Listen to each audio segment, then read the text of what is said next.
Hello, hello, everyone. Greetings and salutations. Welcome back to another episode of the Back of the Pack podcast. We are brought to you by OKKC Sports. I am your host, Kyle Walker. I want to thank you for joining us as always. So yeah, happy Father's Day, everyone. So this episode's going to get released on Father's Day. If you are a father out there, grandfather, stepfather, foster father, dog father, any other father, godfather, whatever father, I hope you enjoy your day. I really do.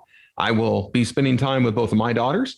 It's going to be a good time. It's going to be fun. And fun is going to be kind of the key word we throw around a lot on this episode. So I hope you're prepared for me to say it a lot. But first off, the first thing I want to talk about, first, foremost, most importantly, we are now done with the running of the Fighting Fentanyl 5K here in Shawnee, Kansas, where I'm at.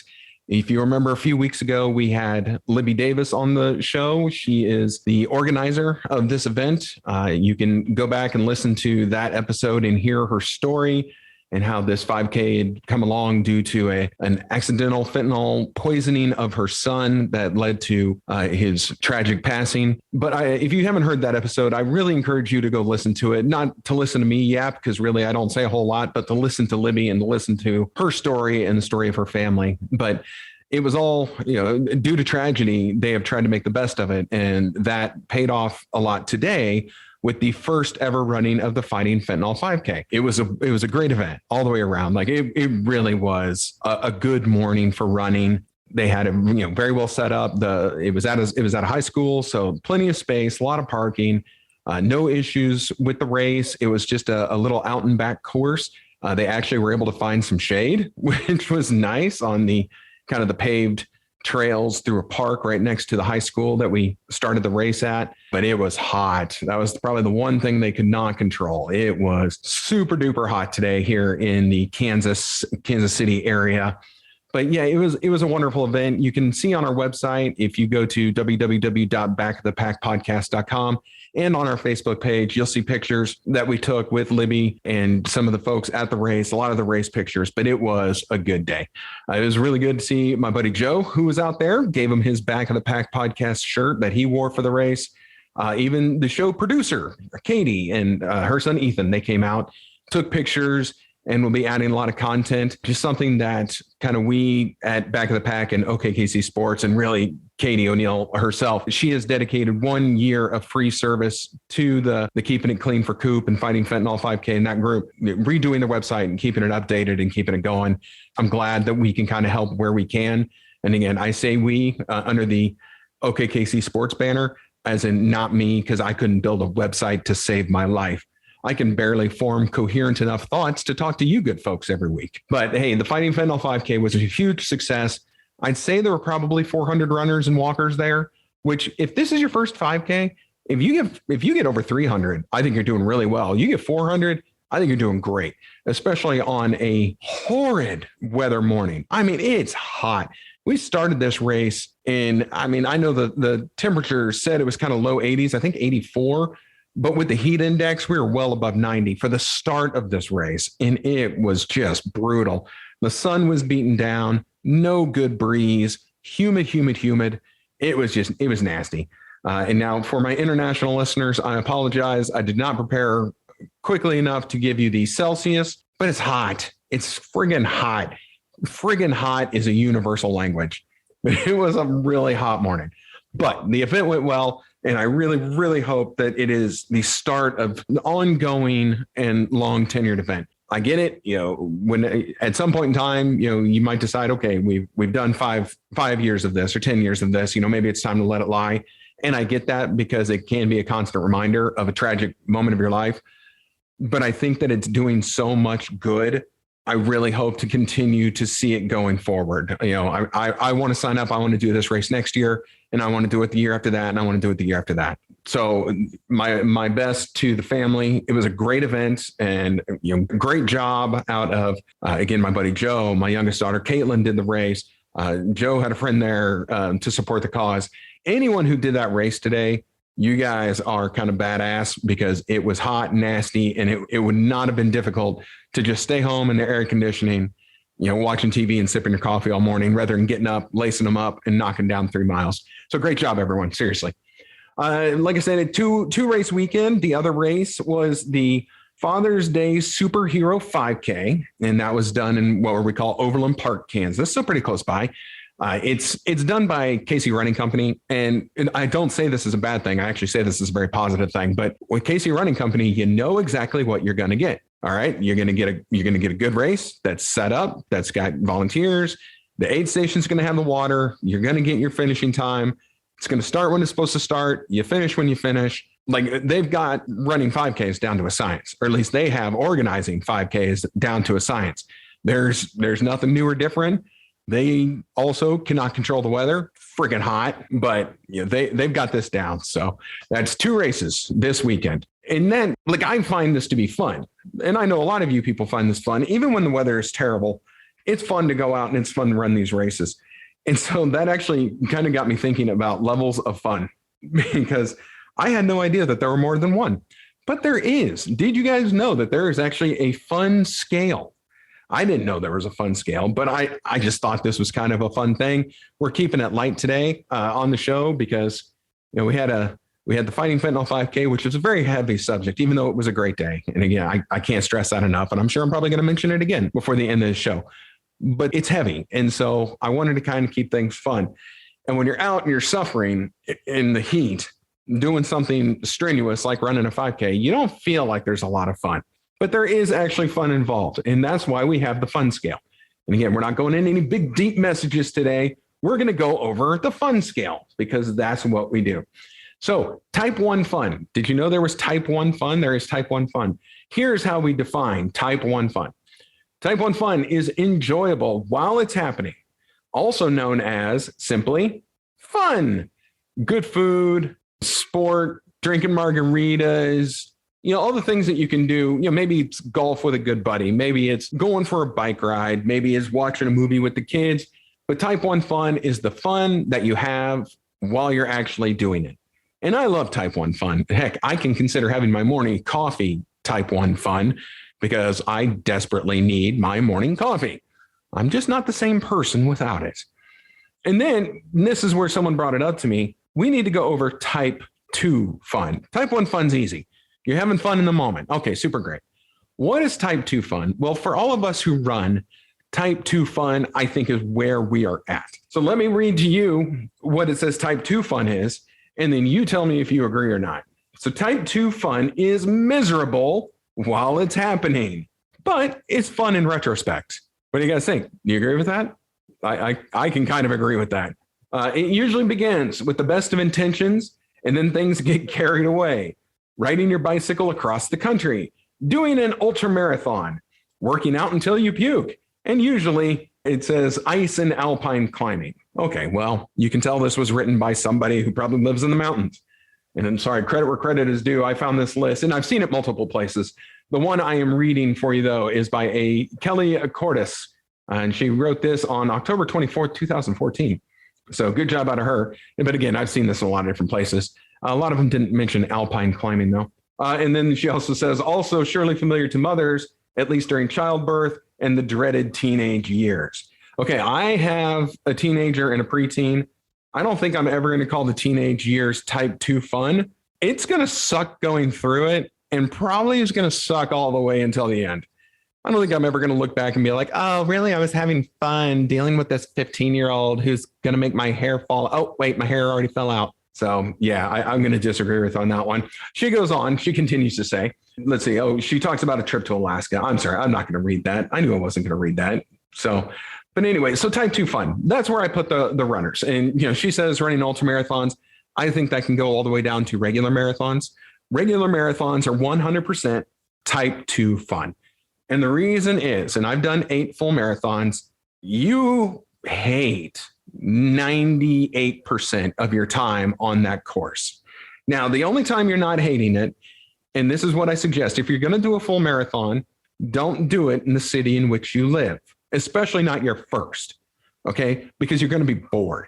If you run it in the city in which you live, you've seen all the places, you've seen all the sites, you know it well. There's nothing that's going to entertain your mind or distract your mind. So when I did my first full marathon, I did it in Tulsa, Oklahoma, for a couple reasons. I thought the name of the marathon was really cool. The Route 66 Marathon that actually goes along the historic Route 66. Okay, that's kind of cool. And then one of my best buds lives down in Tulsa. And so he followed me all around the course. He would drive to various spots and meet me and high five, chest bump. Hi, how you doing? Do you want me to, just shoot you and put you out of your misery? Yes, please. That kind of good stuff. So that's where my first marathon was. And then all my other marathons, I've gone to other cities. Now, to be fair, I can't stop running full marathons and not have my own, not have the city in which I live. So I do have the Kansas City Marathon as one of my completed marathons. Okay, super fun. I knew every street we were on. I knew all the sites. I've seen all of it. But when I went down to New Orleans, that was really cool. You get to run along Bourbon Street for a while. The half marathoners got to finish at the end of Bourbon Street. I really wish I had joined them. That was something else to kind of keep me entertained. So there are aspects of a full marathon that you're going to look back on and you're going to think, yes, this was fun, type 2 fun, if you will. But in that moment, while you're out there, while you're suffering, while you're running through a part where you can't see much else, when you're getting passed by that person who's pushing the stroller with 5 kids in it, and you're thinking, how in the world are they faster than me? Yes, that stinks in the moment, but you are going to look back at every single marathon you do and be like, okay, yeah, it was fun. And then you're going to sign up for another one because we're gluttons for punishment. That's kind of what we do. And there is actually another kind of fun. It doesn't really relate to us as much, but it's definitely here on the list just to finish the list off. And this is called Type 3 Fun. But you never would have thought that name was coming, right? Type 3 Fun. Type 3 Fun is not fun. Not fun at all. Not even in retrospect. Afterward, you think, what the hell was I doing? If I ever come up with another idea that stupid, somebody slaps some sense into me. And she again goes into the alpine climbs, many alpine climbs, failed relationships that lack type 1 fun, or she says writing a book. I don't know. I think writing a book would be kind of fun. Maybe it's not. Maybe it's type 3 fun. Maybe it would be no fun at all.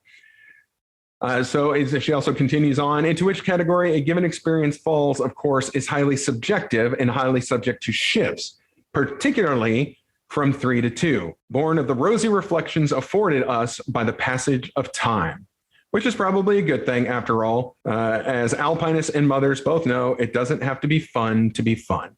Okay, well, I certainly can't speak for mothers, so I'm not going to try. And I can't speak for alpinists because I don't even really know what that is. I'm either assuming you're climbing mountains or hiking in big mountains. Anyway, yes, I can definitely see how something would go from 3 to 2 and 2 to 3. Again, with the passage of time, things always look differently. And again, because this is a running podcast, go figure, I go back to marathon running because I have finished plenty of marathons and thought this was type 3 fun. I didn't have fun in it. I'm never going to have fun looking back at it. It was terrible. My time sucked. I hurt. And now I'm down for 2 days while I try and recover. Okay, I've had those. Perfect example. I have 2 perfect examples. I'll go with 2. So back in 2019, I ran the Grandma's Marathon in Duluth, Minnesota. Okay, and everything was fun. Like we rented a house up there that was on Lake Superior, an amazing house.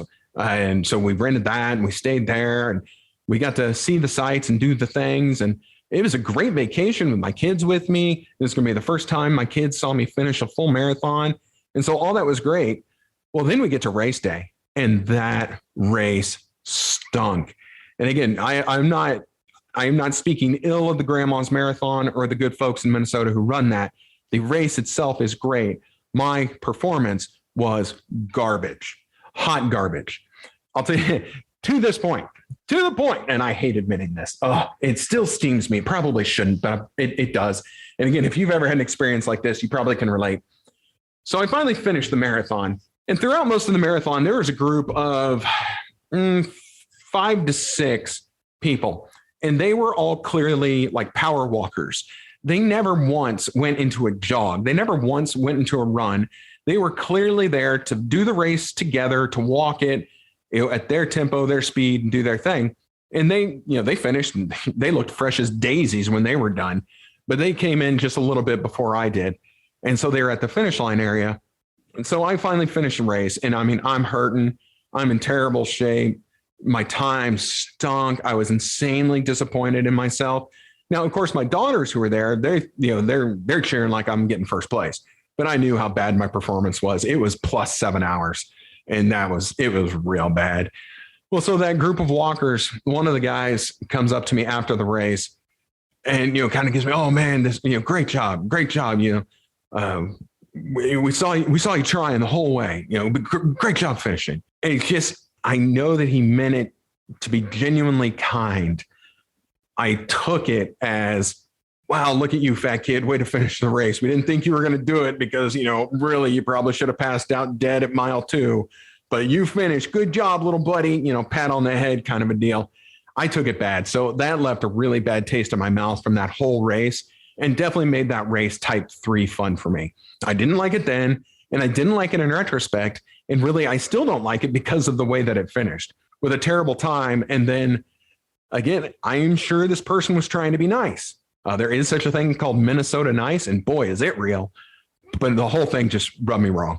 Second to that was in 2018, the Chicago Marathon. That one is one for me that flipped from a 3 to a 2. I did the race. My time stunk. I did not perform well. It was my first time doing a world marathon major. I trained, but not great. And so it was a bad experience from start line to finish line. But then as I think about it, okay, I did better than I thought. So just sharing you my Chicago Marathon story, I was walking along, stumbling, bumbling, whatever you want to call it. Anyway, I think we were about mile 17 or 18. And we're going through what I can only consider the Chicago version of Chinatown. And there's this woman on the side of the road, one of the other runners, and she's there, phone in hand, tears in her eyes. And so I'm kind of looking like, do I need to check on her? Is she okay? And I kind of look at her phone, and she's got the Uber app pulled up. She was seriously about to order an Uber to get off the course. She was just so defeated and dejected by her performance in that race. And I couldn't let her do it. So I started talking to her. And I find out she's Amanda from Georgia. It was her very first marathon. And she didn't train the way she wanted because of injury. She just wasn't having a good race. So she was just ready to quit. And I decided then I'm going to stay with her, and we're going to get her to that finish line. Like, we're going to get her to the finish of that race. And so I would try and make sure, we did kind of a run walk hybrid to try and keep us moving. But the whole time it was like pulling teeth to get her to go. Like, I kind of feel if somebody's taking their time to try and help you accomplish something great, work with them, work with that person. But no, getting her moving was like, getting a stuck horse out of the mud. You can pull and pull and pull, but it was really hard to go anywhere. But we did get to the finish. She did get across it. She got her medal. She's got her one world marathon major star. Never know if she went for anything more. But it left a bad taste in my mouth because my time was so terrible on what I thought was a pretty easy course. If you ever hear about Chicago, the one thing people say is flat, flat, flat. And it is. It is flat, flat, flat. But, I was able to get someone across. So it's kind of moved from a 3 to a 2 for me. Originally, I was really mad. But a 2, looking back, it's like, okay, I did get to run around a really cool city. I do like Chicago. Been there several times. I did get to help a first timer finish. Okay, that's probably more important than my overall finishing time. And then I got to do one of the best things ever. I went back to my hotel. I pulled up Grubhub. I ordered myself a Giordano's pizza with a 6-pack of Goose Island beer. It's the 312 beer. And if you haven't had Goose Island 312, you're missing one of the best in life if you're a beer drinker.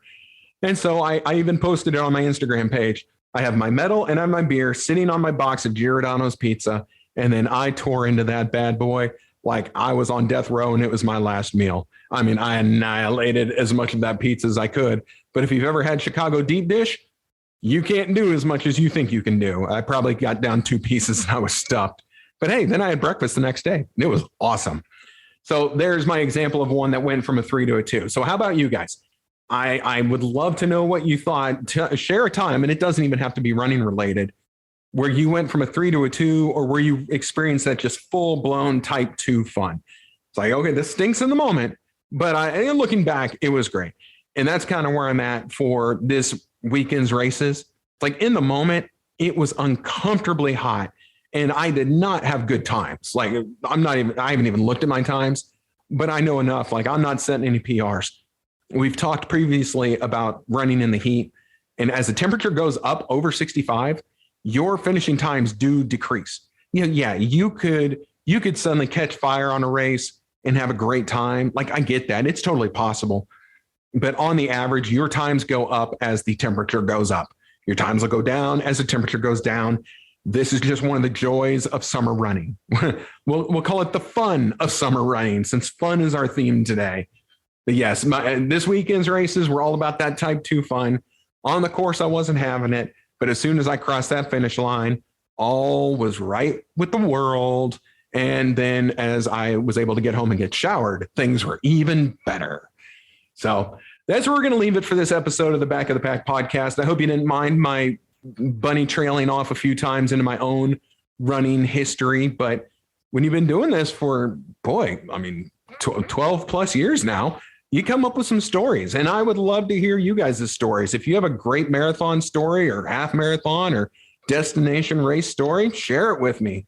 Send a message to the site. You can get us on Facebook, Instagram, wherever. I would love to read off some fun stories about maybe a strange event or occurrence that happened to you at a race that maybe in the moment seemed kind of terrible, but afterwards it's like, that was actually kind of cool. I'll try and think and see if I've got any more of those in my story quiver that I could, kind of fire in your general direction. But yeah, so that's going to do it. So everyone, hey, if you are running right now, if you got some races coming up, because like there's still a lot more races on the schedule. We're still not even really into summer. Like we're still technically in spring on the calendar, but it is stupid hot. Just be really careful. Do not push yourself too hard. And if you're out in the middle of a race and you can tell you don't have it, hey, take it down to a walk. Protect yourself. Keep yourself safe. Don't push too hard. I know many of you are scoffing right now because of my story from a month ago, but I've learned, I've matured in that time. So now I'm going to tell you, take it easy if you're pushing too hard, or if it's too hot, or if you didn't hydrate correctly, or if it's just not your day. Sometimes we have those races where it just isn't your day. Live to run another day and don't get yourself in too much trouble out there. All right. Stay cool, stay hydrated, just be careful. You can check out our blogs and pictures from all the races on our website, www.backofthepackpodcast.com.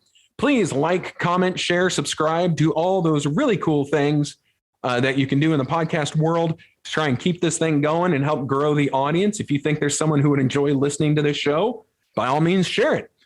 Share it with them. Share it with your friends. Share it on social media. Tell people about it. Word of mouth. That is the best thing to do. We do finally have shirts. So at today's race, I got to hand out some shirts just to people who have liked to comment or, seen me at a race or said hello. I handed out shirts today. It was super fun. That was type 1 fun because I had a great time doing it in the moment. So, hey, it behooves you to be a friend of the show. This has been the Back of the Pack podcast. I'm your host, Kyle Walker. It is my pleasure, as always. We are brought to you by OKKC Sports, and this podcast is edited and produced by Katie O'Neill. Both Katie O'Neill and the Back of the Pack podcast got shout outs at the Fighting Fentanyl 5K. So to the Davis family, again, thank you guys so much for your kindness to us and for all that you do in the community. You guys, I think, are going to make a really big impact. You have been making a big impact, and I think that's only going to get bigger as you try and spread this awareness about the dangers of fentanyl and opiates and all that, just really, really bad stuff. So, hey, thanks, everybody. This was our 15th episode, if you can believe that. Just wanted to throw that in there. So thank you to everyone who has listened to episode 1 through 15, all of them, some of them, one of them. I don't care. Thank you. I really do appreciate it. We'll see you guys next week. Let's see, is next week on race weekend? No, it's not a race weekend. So we're going to find something else fun to talk about. Everyone, hey, take care. Stay safe. We'll see you next week.